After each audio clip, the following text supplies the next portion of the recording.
우리 묵상하도록 하겠습니다. 출애굽기 16장 1절에서 12절까지 말씀입니다.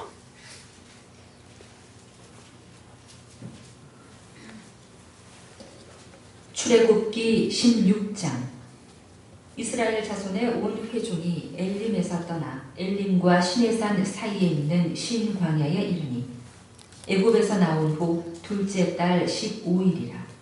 이스라엘 자손 온 회중이 그 광야에서 모세와 아론을 원망하여 이스라엘 자손이 그들에게 이르되, 우리가 애굽 땅에서 고기 가마 곁에 앉아 있던 때와 떡을 배불리 먹던 때에 여호와의 손에 죽었더라면 좋았을 것을 너희가 이 광야로 우리를 인도해내어 이 온 회중이 줄여 죽게 하는도다.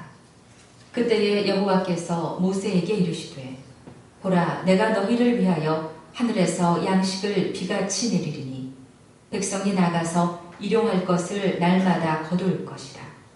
이같이 하여 그들이 내 율법을 준행하나 아니하나 내가 시험하리라.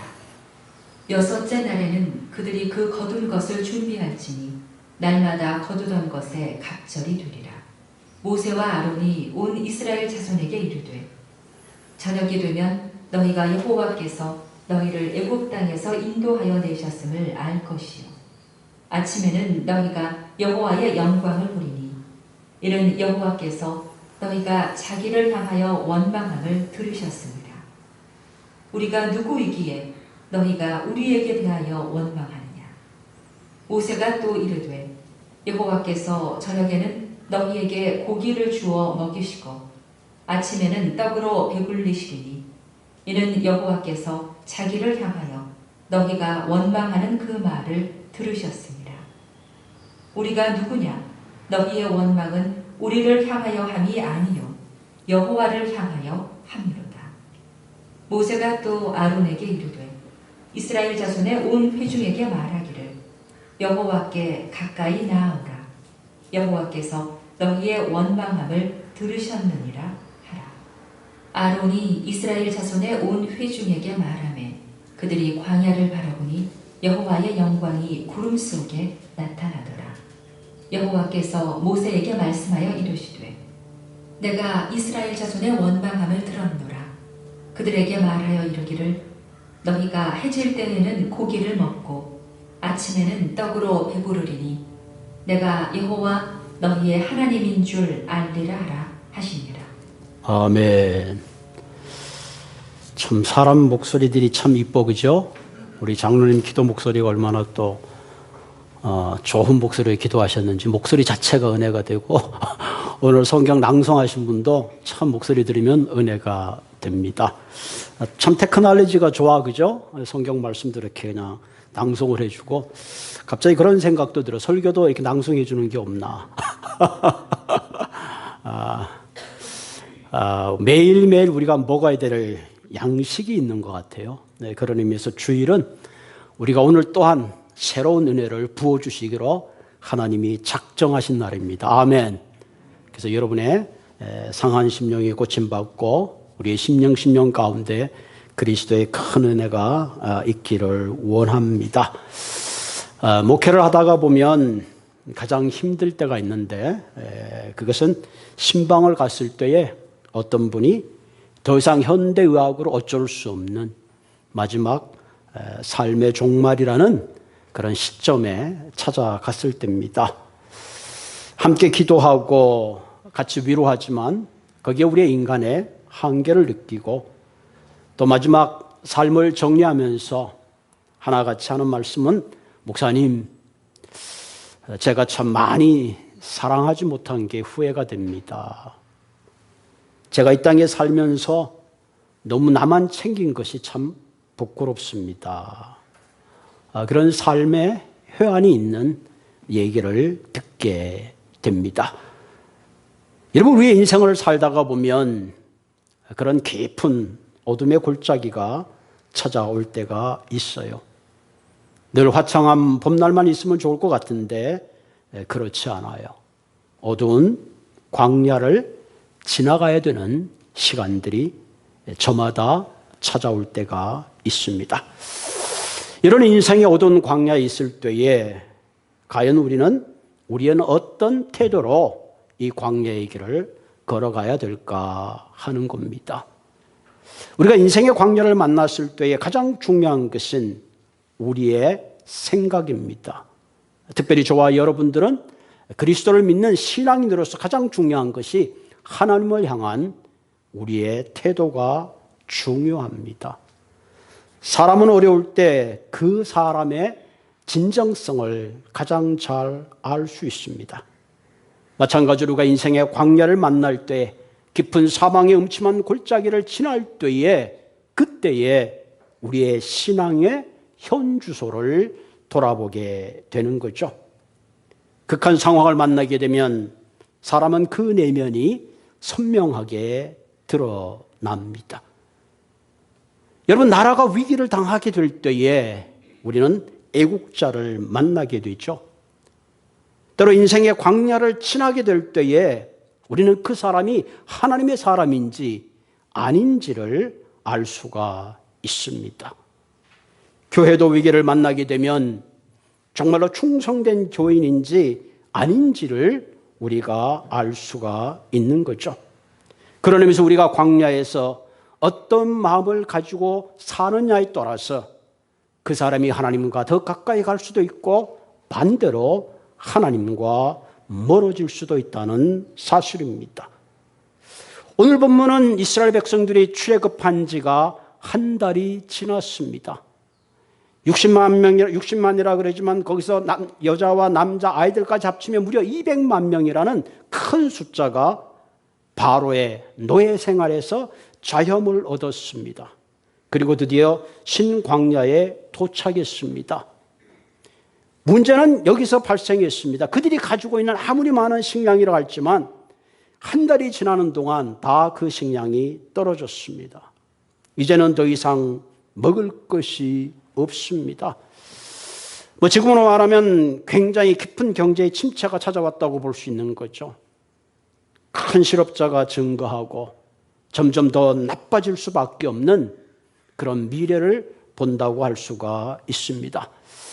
사실 우리 시대만 해도 아마 제 나이만 해도 그렇게 배가 고파가지고 그런 경험이 없어요. 그러나 조금 더 올라가면 여기 계신 분들 가운데는 정말 극심한 굶주림이 무엇인가 하는 것을 아마 경험하신 분들이 계실 것입니다. 자, 이스라엘 백성들이 그런 상황 속에서 과연 그들은 그 광야를 어떻게 극복했는가 하는 겁니다. 때로 우리는 신앙인으로서 이런 급박한 상황 속에서 과연 어떤 자세를 가져야 되는가 하는 겁니다.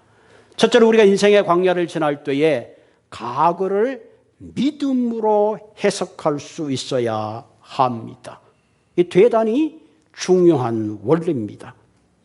일어난 과거의 일에 대해서 우리는 그것을 믿음으로 해석할 수 있는 지혜가 있어야 된다는 사실입니다. 사람은 광야를 만나게 되면 세 가지 태도를 취하게 됩니다. 하나는 그 사건을 중심으로 해석하는 거죠. 사건을 중심으로 해석한다는 것은 환경을 중심으로 해석하는 거죠. 두 번째는 사람을 중심으로 해석하는 겁니다. 그리고 또 한 번은 하나님을 중심으로 해석하는 거죠. 여러분, 사건을 중심으로 해석하게 될 경우는 그 환경을 보고 그 환경에 희망이 없을 때에 절망하게 되고 낙심하게 되는 겁니다. 그러나 사람을 중심으로 생각하게 될 때는 그 상황보다 그 사람을 원망하게 됩니다. 오늘 이스라엘 백성들이 출애굽을 한 다음에 그들이 극도의 배고픔 가운데 그들은 모세와 아론을 원망하고 있습니다. 오늘 본문에 보면 왜 우리를 여기서 굶어 죽게 하느냐? 우리가 애굽에 있을 때는 그래도 고기 가마솥 옆에 있지 않았느냐? 그러면 거기서 목숨이라도 연명할 텐데 괜히 여기까지 와서 우리가 다 굶어 죽게 되는구나. 사실은 애굽의 가마솥에 있을 때 정말로 그들이 배고프지 않고 괜찮았느냐? 그렇지 않아요.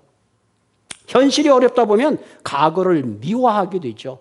사실 이스라엘 백성은 출애굽 전까지만 해도 비돔과 라함셋의 성을 쌓느라 이른 새벽 별을 보고 일어나서 허기진 배로 달을 보고 들어왔어요.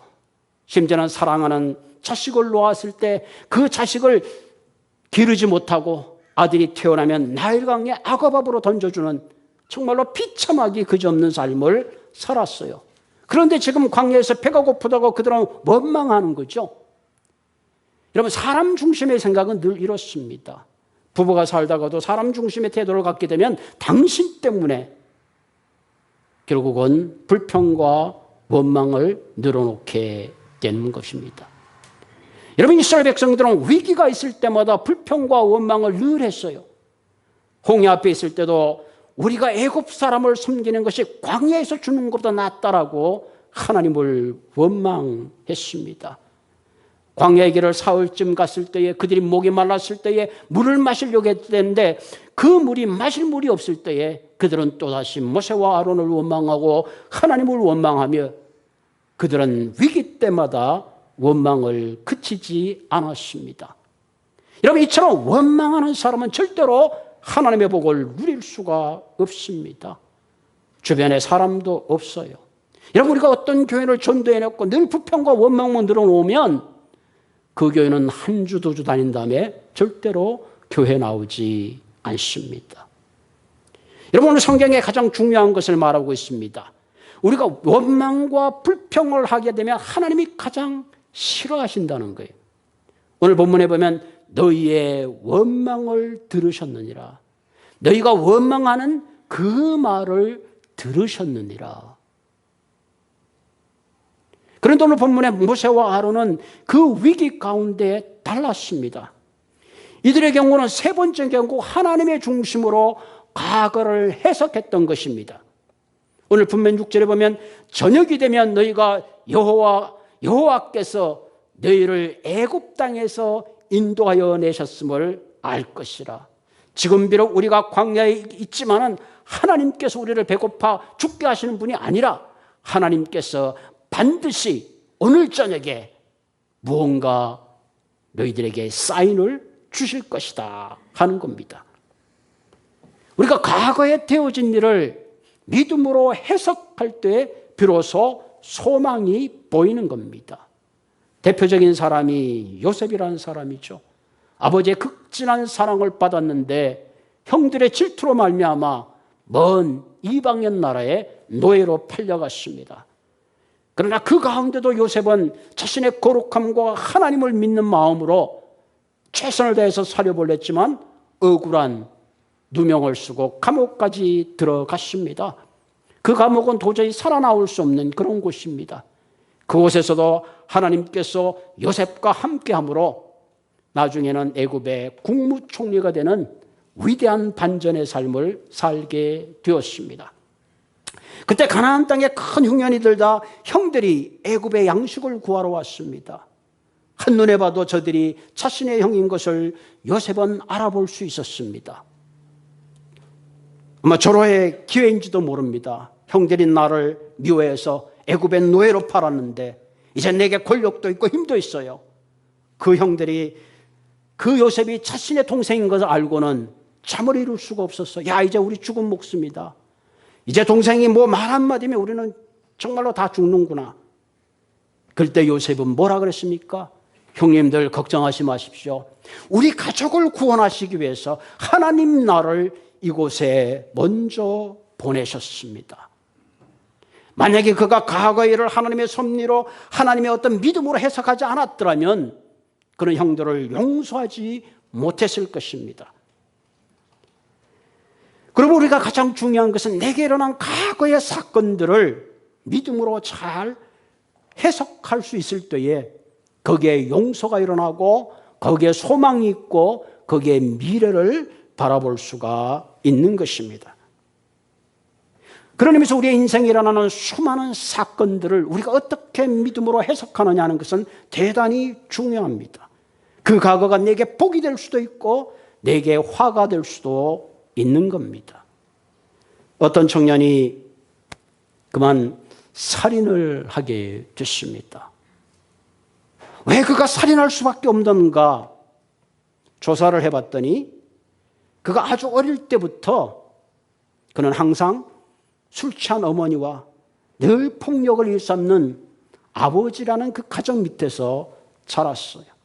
그는 어릴 때부터 도둑질을 했고 정말 말할 수 없는 그 악이라는 환경 속에 자랐습니다.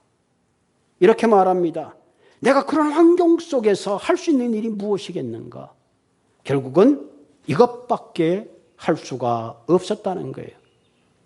그런데 그 청년에게는 쌍둥이 형제가 있었어요.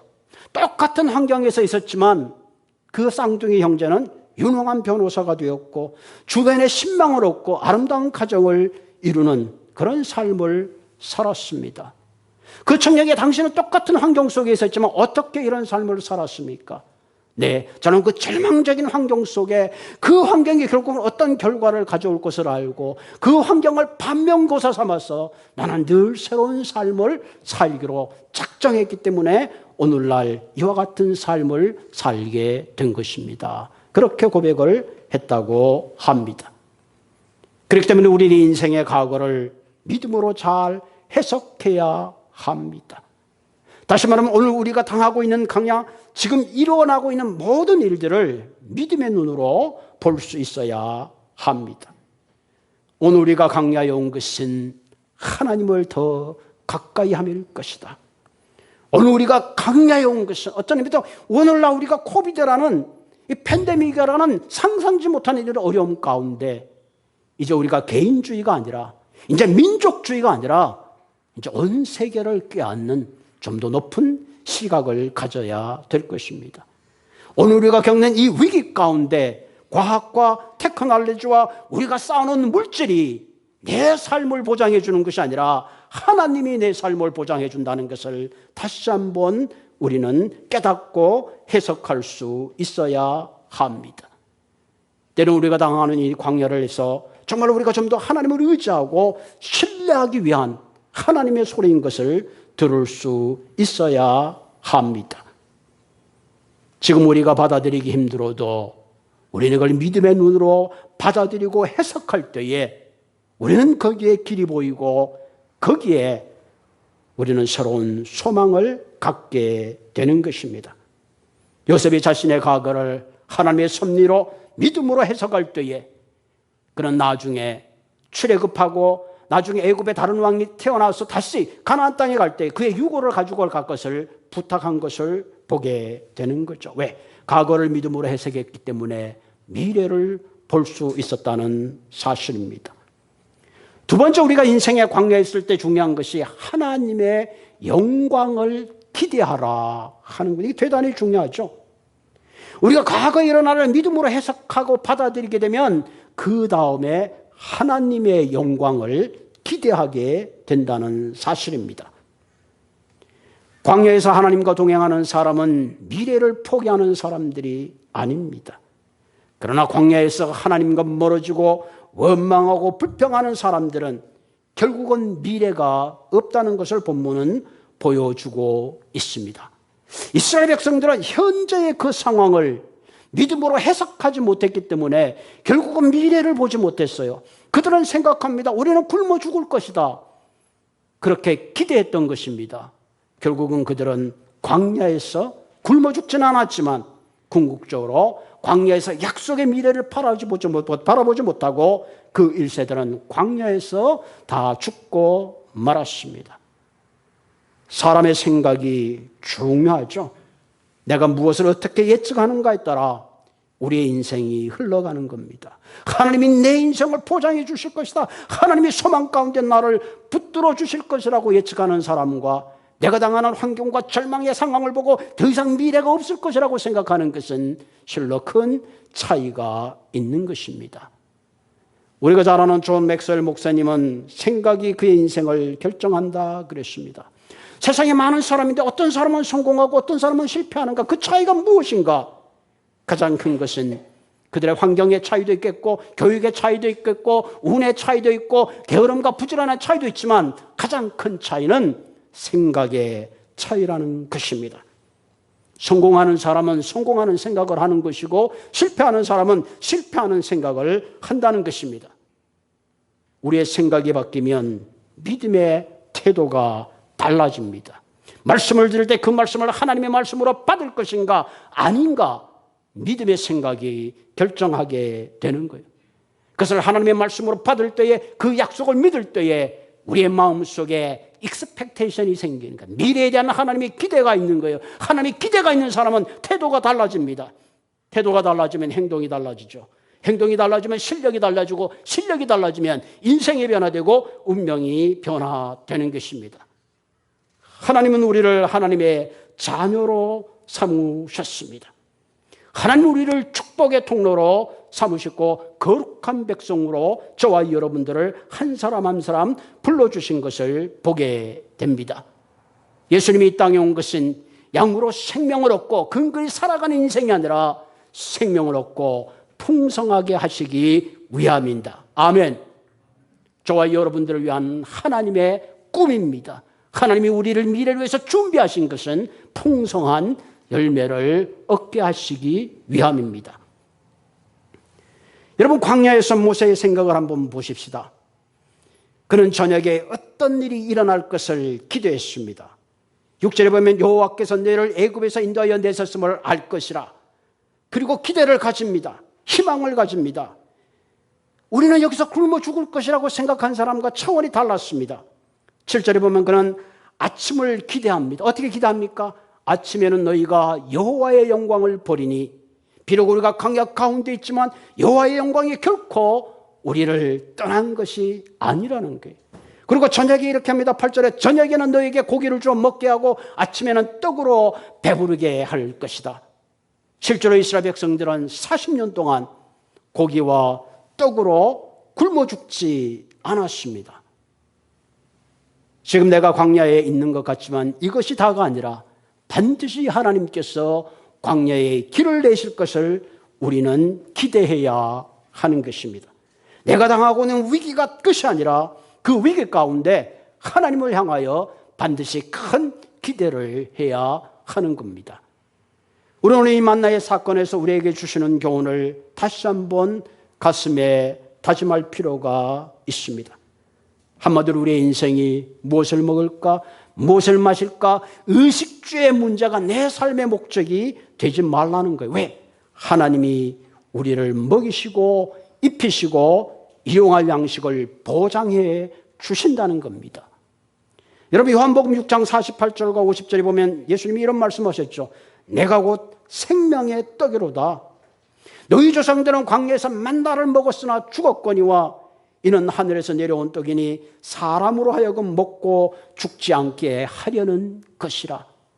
만나와 메추라기로 그들은 배불렀지만 결국은 죽었다면 나는 생명의 떡인데 나를 만나고 내가 주는 떡을 먹는 사람들은 결코 줄이지 아니하리라. 우리는 이와 같은 영적 배부름의 복을 누린 사람들입니다. 그런 의미에서 죽을 양식을 위해서 내 삶을 달아주는 삶이 아니라 영적 굶주림이 해결받은 하나님의 백성으로 어떤 광야가 온다 할지라도 불평과 원망을 갖는 것이 아니라 아침과 저녁과 낮으로 여호와의 영광을 기대하는 그와 같은 삶을 살아야 될 줄로 믿습니다.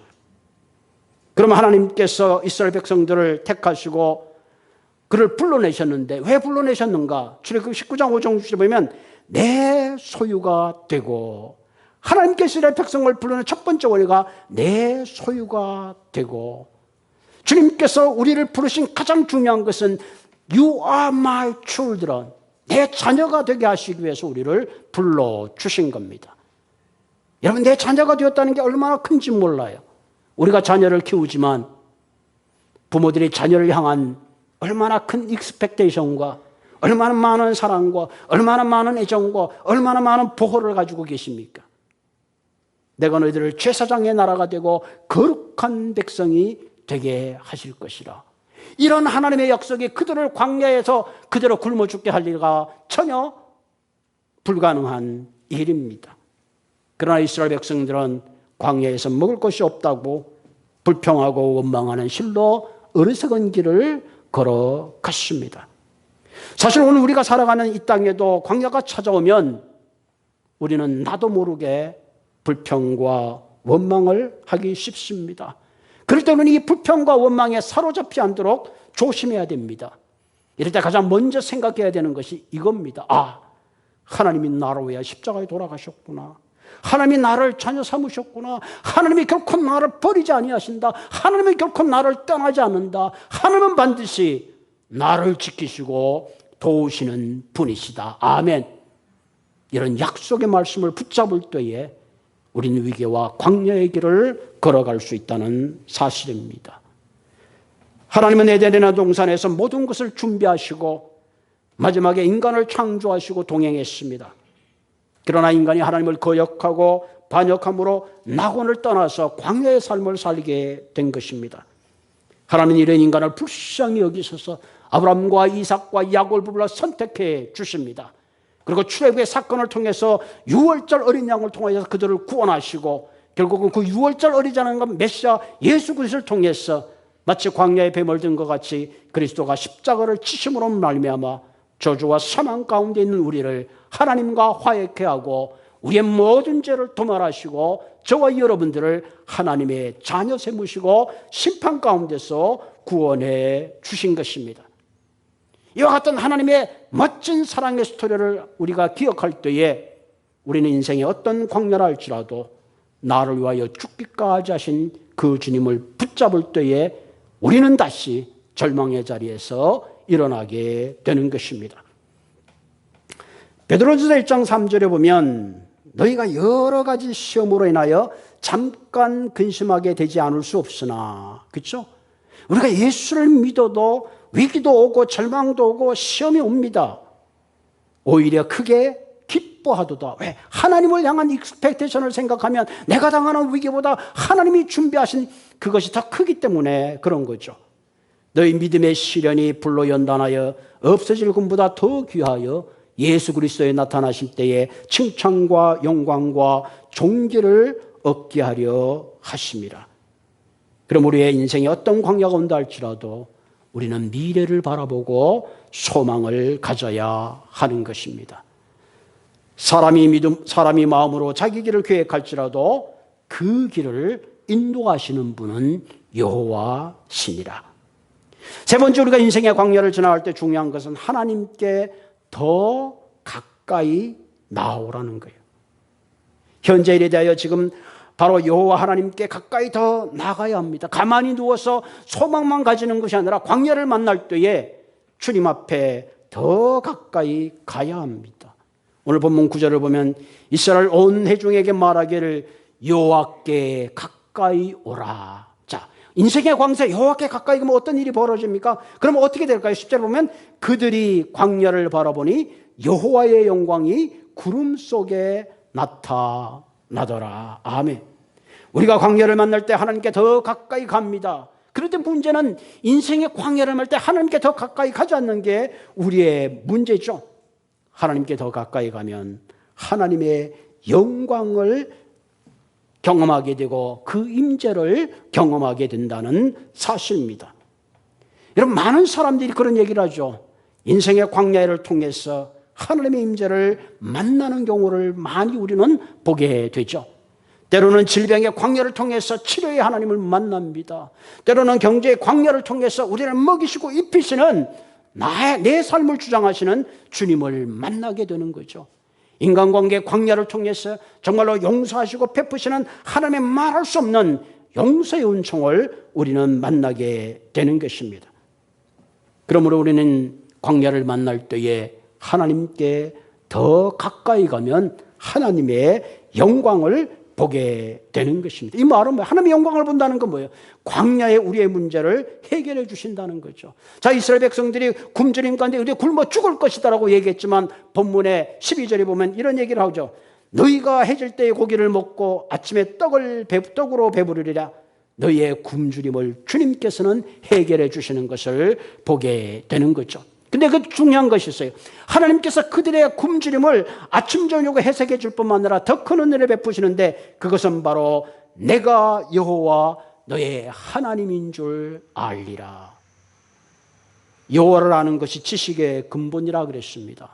세상에 그 어떤 것보다도 여호와가 너의 하나님인 줄 알리라. 왜? 이것만 알면 우리 인생의 모든 복과 모든 것이 해결되기 때문에 그렇습니다. 하나님께서 그들을 광야로 인도하시고 만나와 메추기를 먹이신 중요한 이유를 신명기 8장 3절에 이렇게 기록해 놓았습니다. 너희를 낮추시고 너희를 줄이게 하시며 또 너도 알지 못하며 너희 열조도 알지 못하던 만나를 내게 먹이신 것은, 중요하죠, 내게 먹이신 것은 사람이 떡으로만 사는 것이 아니요 여호와 입에서 나오는 모든 말씀으로 사는 줄로 너희로 알게 하려 하심이라. 여러분, 이때까지 우리의 삶은 먹는 걸로 사는 줄 알고 살아가잖아요. 그러나 하나님은 아니다는 거예요. 너희들의 삶은 여호와 입에서 나오는 모든 말씀으로 사는 줄로 너희로 알게 하려 함이라. 한마디로 뭐예요? 우리 인생은 배부름만으로 만족할 수 없다는 거예요. 중요한 것은 하나님의 말씀이 내 영혼 가운데 채워질 때에 비로소 우리는 참 만족된 삶을 살게 된다는 사실입니다. 일용할 양식은 단순한 의식주의 해결을 넘어서 하나님은 그 만나와 메추라기를 통해서 너희들이 하늘을 바라보고 하나님을 의지해 살 것을 가르쳐 주시는 것을 보게 됩니다. 여러분, 이번 코비드-19를 통해서 많은 상점들이 문을 닫고 있었죠. 또 도산하는 기업도 참 많이 있습니다. 심지어 지금 영국은 다시 셧다운되는 그런 어려움을 겪게 되고 있죠. 지금 캘리포니아도 숫자가 점점 많아지고 있습니다. 이런 깊은 의식주의 위기에 우리는 다시 한번 참된 음료이신 예수 그리스도를 바라보아야 합니다. 우리가 어려우면 어려울수록 하나님께 더 가까이 가야 합니다.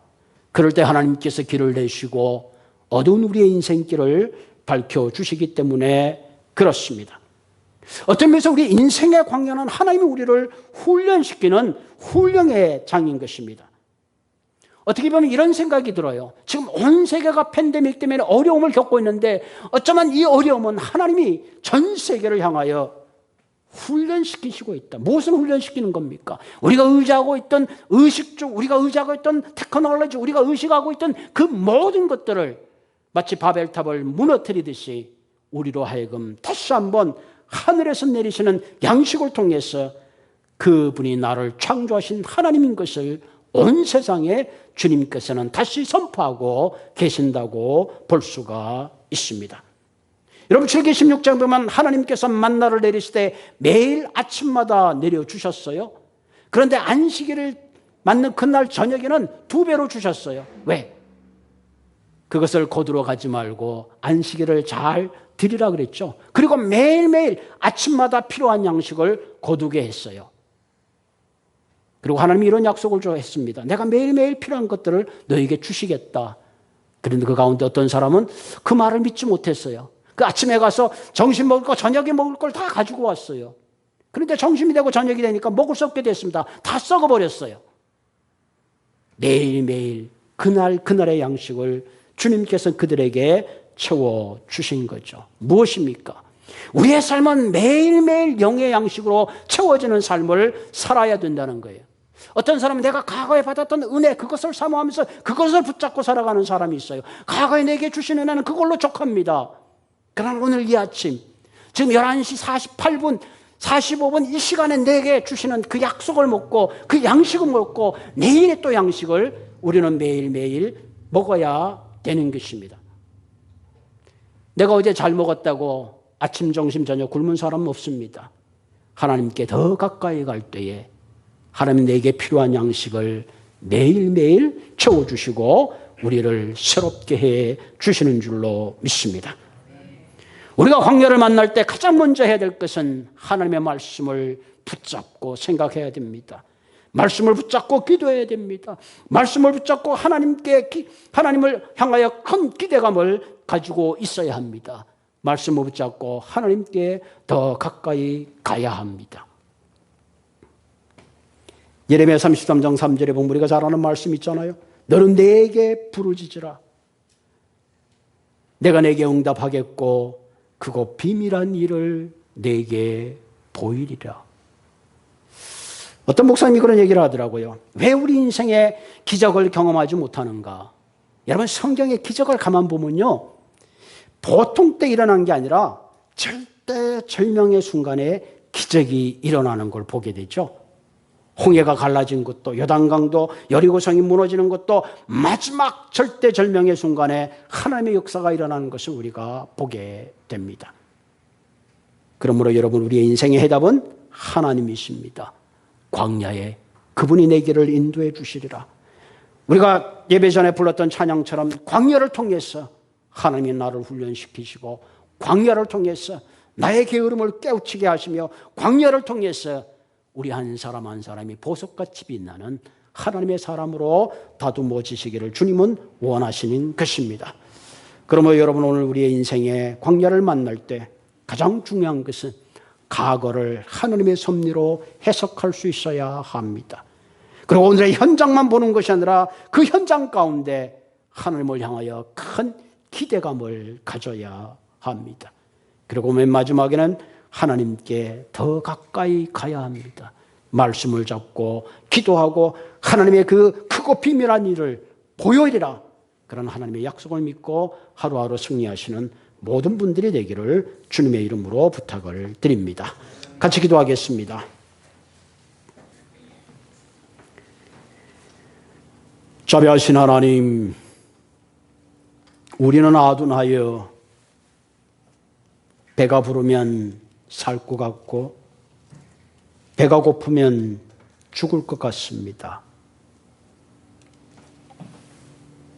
우리는 우리의 환경에 사로잡히며 때로는 원망하고 불평하기를 늘 반복해 왔습니다.